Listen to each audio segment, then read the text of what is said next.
સમાચારોની વચ્ચે મહત્વના સમાચાર સામે આવી રહ્યા છે। રાજકોટથી જણાવી દે, રાજકોટમાં માથાકૂટ ડબલ મર્ડરમાં ફેરવાઈ ચૂકી છે। મહત્વની ઘટના જણાવી દે, રાજકોટથી ફરી એકવાર મર્ડરની ઘટના સામે આવી છે। રાજકોટથી સુરેશ બાદ ભાઈ રાજેશનું પણ મોત નીપજ્યું। રૂપિયાની લેતી દેતીમાં બે ભાઈઓની હત્યા કરવામાં આવી। હુમલાખોર હાર્દિક ધોળકિયા હોસ્પિટલમાં।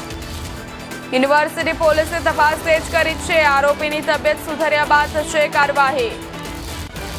મહત્વના સમાચાર જણાવી દે, રાજકોટથી દિવસે ને દિવસે મર્ડરની અને હત્યાની ઘટનાઓ વધતી રહી છે। રાજકોટમાં યુનિવર્સિટી પોલીસ સ્ટેશન વિસ્તારમાં આવેલા ગોપાલ ચોકમાં નાણાંની લેતી દેતીના મામલે થયેલી માથાકૂટ હવે ડબલ મર્ડરમાં ફેરવાઈ છે।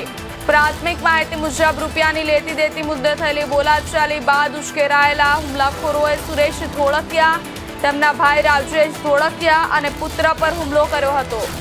આ હુમલામાં ગંભીર ઈજાઓને કારણે સુરેશ ધોળકિયાનું ઘટનાના થોડા સમય બાદ મોત થયું હતું, જ્યારે ગંભીર રીતે ઘાયલ થયેલા તેમના ભાઈ રાજેશ ધોળકિયાને સારવાર માટે ખાનગી હોસ્પિટલમાં ખસેડવામાં આવ્યા હતા।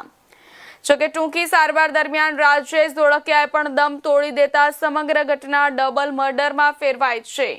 આ બનાવમાં આરોપી હાર્દિક ધોળકિયા પણ ઈજાગ્રસ્ત થયો, જેથી તેને હોસ્પિટલ સારવાર માટે ખાનગી હોસ્પિટલ દાખલ કરવામાં આવ્યો છે। પોલીસના જણાવ્યા મુજબ આરોપીની તબિયત સુધર્યા બાદ તેની કસ્ટડી મેળવી કાયદેસરની કાર્યવાહી હાથ ધરવામાં આવશે।